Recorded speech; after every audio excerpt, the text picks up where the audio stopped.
Oi gente, bem-vindo ao canal do Crime ao Caso. Se não for inscrito no canal, por favor se inscreva. Deixa um like e ativa o sininho das notificações. Se quiser deixar um comentário depois de ver o vídeo, eu agradeço o feedback. E bora pro vídeo de hoje. Um homem chega em casa depois do trabalho e encontra uma cena de filme de terror. Sua enteada está desacordada e coberta de sangue no meio do chão da sala. O que aconteceu vai surpreender a todos. O caso Megan Landowski. Megan Nicole Landowski nasceu no dia 25 de setembro de 1991 e morava em Portsmouth, Virgínia, com a mãe, Angela Short, e o padrasto que a criou como filha, Christopher Short. Christopher Short estava na Marinha dos Estados Unidos. Ele era um homem do hospital de primeira classe. Segundo a família, Megan era uma típica adolescente americana. Era uma garota alegre, vivaz, gentil, ingênua, inteligente, muito articulada e que gostava de fazer amigos e se dar bem com todos. Megan Landowski era apaixonada pela dança. Ela começou no balé e depois se ramificou em diferentes gêneros de dança. Ela frequentou uma escola de ensino médio de prestígio, a Churchland High School, para se concentrar na dança, mas se mudou para uma escola regular, a Woodrow Wilson High School, para poder estudar com seus amigos do bairro. Quando a Megan tinha 15 anos, os pais notaram uma mudança em seu comportamento. As notas dela estavam caindo e o pai a pressionou para dizer o que estava acontecendo. No princípio ela não quis dizer nada, mas depois disse que uma pessoa próxima à família estava tocando nela de forma inapropriada.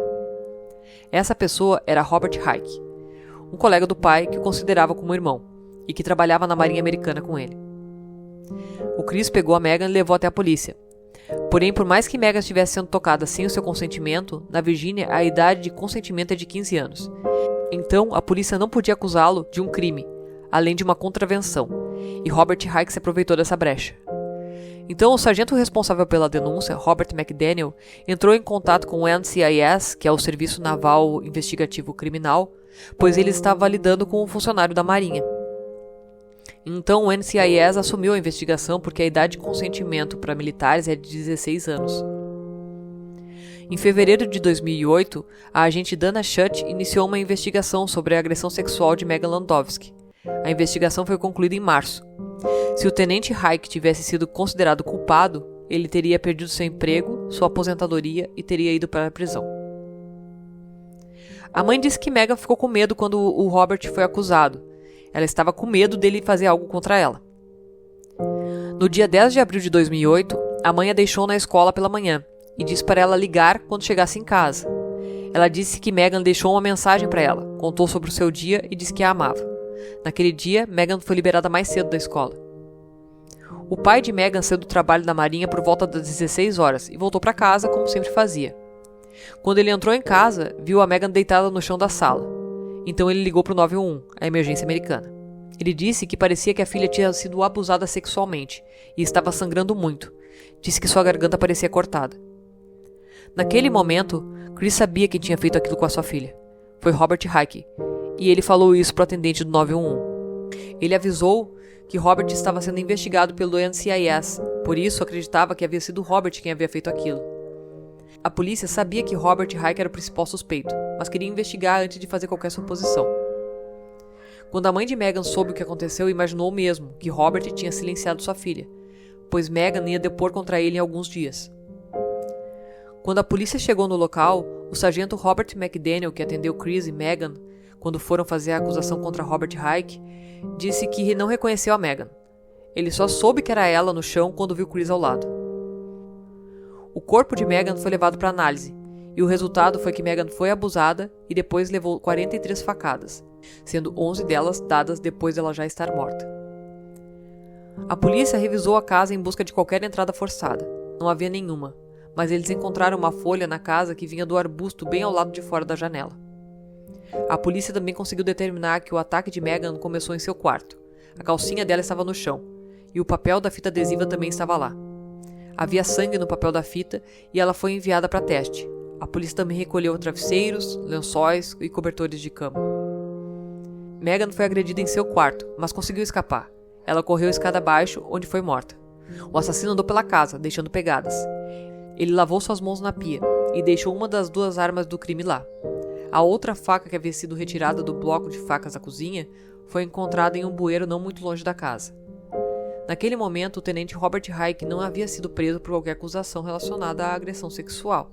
Ele estava aguardando uma audiência de causa provável no sistema de justiça militar.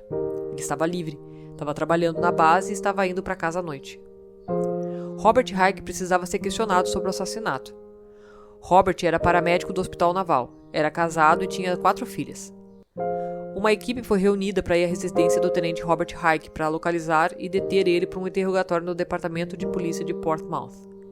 Ele foi levado sob custódia para a delegacia de boa vontade para dar um depoimento.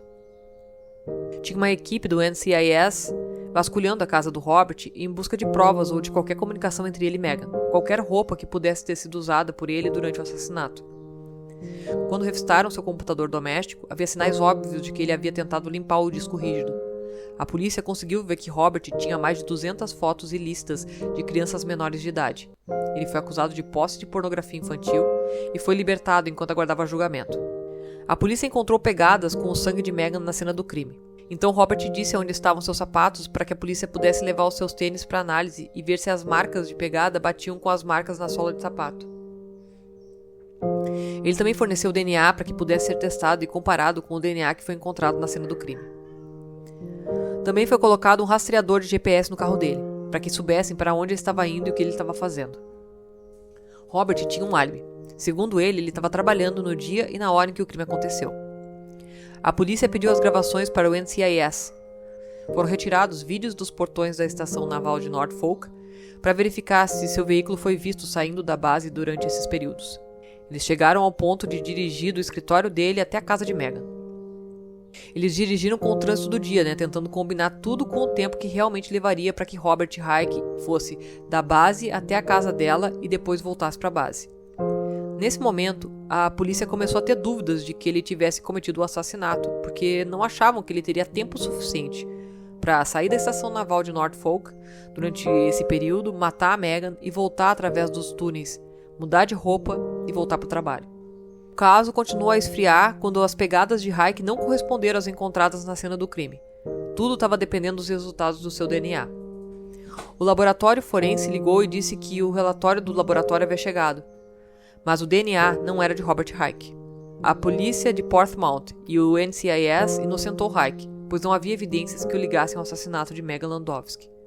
O caso de agressão sexual foi encerrado após a morte de Megan, e Hike mais tarde recebeu uma dispensa nada honrosa da Marinha. A polícia investigou outros suspeitos, incluindo amigos de Megan, mas todos os investigados foram descartados. Uma vigília à luz de velas foi realizada no dia seguinte ao assassinato de Megan fora de sua casa. A polícia tinha agentes lá gravando vídeos e áudios da vigília, na esperança de encontrar alguém que pudesse ser suspeito. O NCIS implantou uma tecnologia exclusiva para tentar capturar o seu assassino. A divisão de serviços técnicos construiu uma lápide de granizo para ser dedicada ao plantio de uma árvore em Portsmouth. Essa lápide tinha recursos de áudio e vídeo. Eles colocaram este marcador na esperança de que o suspeito fosse o memorial. Enquanto o NCIS vasculhava os vídeos da vigília e as lápides em busca de pistas, os técnicos forenses do NCIS tiveram outra ideia. Houve uma amostra de sangue de um homem desconhecido encontrado na cena do crime. Foi sugerido pelo escritório de apoio forense que pegassem um cotonete com a amostra da maçaneta da porta, onde tinha o sangue, e enviassem a um laboratório para análise de ancestralidade biogeográfica. O Robert McDaniel disse que havia um laboratório na Flórida que tinha melhorado as suas capacidades de DNA ao ponto de serem capazes de determinar a etnia da pessoa. Dana Schutt disse que não havia feito esse tipo de análise antes. Os resultados revelaram que o doador dessa amostra era afro-americano. Isso mudou completamente o curso da investigação. Falando com a família, descobriram que a Megan havia ido para um centro juvenil da Marinha e havia um conselheiro que ela era muito próxima. Esse homem era afro-americano. Ele teve contato com ela como um de seus conselheiros. Ela falava com ele o tempo todo, e eles acreditavam que era uma possibilidade que ele queria mais do que um relacionamento com a Megan, pela maneira como ele agia com a família. O sargento Robert McDaniel disse que eles não tinham o perfil de DNA dele, e ele se recusou a dar uma amostra para a polícia. Ele disse que preferia ir à delegacia, mas ele nunca apareceu lá. Robert disse que ele fez de tudo para tentar evitar de ser questionado. Ele estava dando todos os indícios de que tinha algo a esconder. A NCIS revirou cada parte desse caso. A polícia fez um trabalho bem completo procurando o culpado. O agente Bill Martin disse que conseguiram uma amostra secreta dele. Um dia ele foi ao centro juvenil e identificaram o veículo dele. O departamento de polícia de Portsmouth tirou uma amostra de DNA com um cotonete da maçaneta da porta do veículo dele. Quando enviaram uma amostra de DNA para análise, deu negativa. Ou seja, o DNA dele não correspondia ao que encontraram na residência da Meghan. Foi outro beco sem saída. 5 meses se passaram e o caso estava esfriando. O agente Bill Martin disse que existe uma regra prática na investigação de homicídio. Uma vez que passa 48 horas após o assassinato, o caso fica muito mais difícil de resolver. A próxima descoberta no caso veio de uma fonte improvável. A mãe de Meghan disse que em setembro de 2008 eles fizeram uma caminhada em memória do aniversário da Meghan. E durante aquela caminhada, o antigo motorista do ônibus de Meghan se aproximou de um dos detetives e disse que eles precisavam dar uma olhada em Robert Burns. O sargento Robert McDaniel disse que o nome de Robert Burns não estava em nenhuma lista de pessoas para procurar, porque ele estudou na Churchill High School e Meghan foi para Woodrow Wilson High School. Angela, a mãe de Meghan, disse que ela foi aceita na Churchill Land High School no programa para alunos superdotados e talentosos, que ela esteve nesse programa apenas por 1 ano. Robert Burns era um calouro de 16 anos na época. Então, os dois estavam no programa de artes cênicas. Ele tocava violino na orquestra e ela era dançarina. Robert vinha 2 ou 3 vezes por semana para pegar o ônibus com a Meghan. Eles não saíam juntos, nada parecido. Foram apenas amigos. Angela pensava que ele era inofensivo. O sargento Robert McDaniel foi entrevistar o motorista do ônibus da Churchill Land High School. E então foi para a escola e encontrou o Robert Burns pela primeira vez. Ele estava sorrindo, era muito educado, um jovem muito inteligente. Ele perguntou se o Robert podia dar uma amostra de DNA e ele disse que ia pedir para a mãe. Robert ligou para o sargento no dia seguinte e ele disse que tinha mais algumas informações para fornecer. Perguntou se podia encontrar com ele. Então, quando se encontraram, Robert veio ao escritório onde o McDaniel estava. Ele estava mascando chiclete. Então o sargento McDaniel perguntou se ele havia conversado com a mãe. Ele disse que não, mas que poderia dar o chiclete que estava mascando para ele. O sargento Robert McDaniel pegou o chiclete e entregou à perícia. Eles enviaram o pacote inteiro para o laboratório forense para a amostragem de DNA. Porém, eles disseram que tinham encontrado um problema com a amostra. O DNA encontrado era feminino e não masculino. Robert tinha trocado o chiclete. Isso acenou uma bandeira vermelha para a polícia. O garoto estava tentando esconder algo deles. Então, no dia seguinte, o agente McDaniel foi à escola e perguntou ao Robert se ele iria com ele para fazer uma entrevista. Enquanto eles estavam caminhando para o carro, o Robert deslizou as mãos para dentro da camisa e abriu a porta do carro com a manga, para que ele não tocasse na porta. O Robert estava usando contramedidas forenses para tentar impedir que retirassem uma amostra de DNA da porta do carro. A agente Dana Schutt disse que nunca vai se esquecer do dia 23 de outubro. Ela disse que foi notificada pelos detetives de Portsmouth que Robert Burns estava indo ao departamento de polícia de Portsmouth para interrogatório sobre a morte de Meghan. O sargento Robert McDaniel disse que ele começou a contar uma história que teria ido lá porque tinha visto Meghan no sábado anterior e ela pediu que ele passasse na casa dela. Ele disse que ele foi lá, bateu na porta e ninguém respondeu. Então ele resolveu entrar pela janela. Ele contou à polícia uma história maluca. Robert disse que quando entrou na casa, a Meghan estava sentada na cama e um cara estava sentado ali. Ele disse que nem sabia quem ele era. Burns disse a McDaniel que havia um homem mascarado sentado no quarto de Meghan, segurando-a sobre a mira de uma arma. O homem disse para ele amarrar a Meghan. Ela apenas dizia para o Robert largá-la e não fazer aquilo com ela. Burns afirmou que o homem mascarado o forçou a abusar de Meghan e depois esfaqueá-la. O agente Bill Martin disse que ninguém acreditou na história. Era uma história muito improvável. Então perguntaram para ele se ele conhecia a pegada encontrada. Robert olhou a pegada e disse que provavelmente era um dos seus Nikes. O sargento McDaniel disse a ele que todas as provas levavam a ele. Ele disse que entendia. Não havia pegadas, não havia outro DNA na casa. Tudo ligava Robert ao crime, 100%.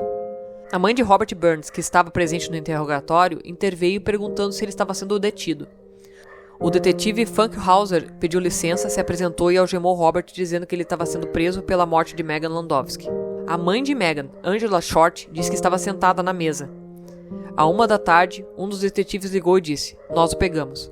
Ela perguntou se ela tinha certeza. Ele disse que sim. Ela ligou para Chris e avisou que estava voltando para casa.